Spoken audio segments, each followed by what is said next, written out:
Dimanche 28 mai, nos confrères de l'équipe ont annoncé un nouvel avancement dans l'affaire Mohamed Awa.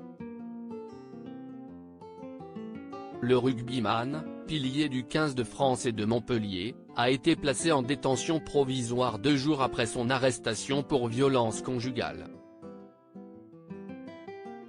La fin de saison en top 14 prend une sombre tournure pour l'équipe de rugby de Montpellier. Hier, le journal L'Équipe a annoncé l'interpellation du pilier du club de l'Hérault, Mohamed Awa, la veille. Celui qui compte 16 sélections avec le 15 de France est visé par une enquête pour violence conjugale.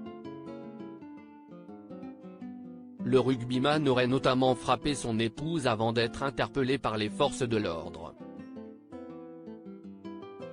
Plus tard ce samedi, nos confrères ont annoncé que la garde à vue du joueur de 29 ans avait été prolongée dans l'attente de son passage devant un juge.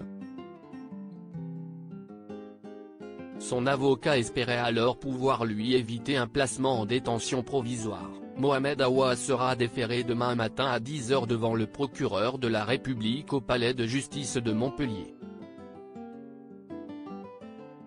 Ensuite, le juge des libertés et de la détention décidera si mon client est placé en détention provisoire ou placé sous contrôle judiciaire.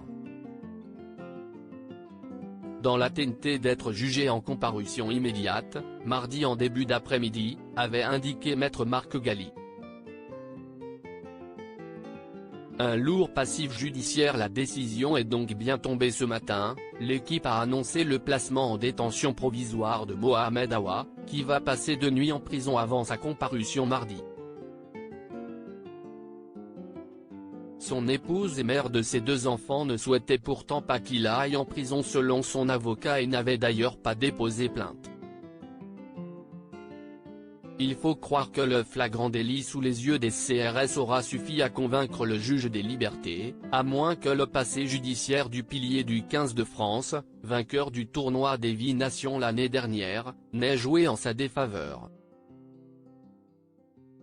En 2022, il avait été jugé coupable de cambriolage remontant à 2014 et condamné à 18 mois de prison avec sursis.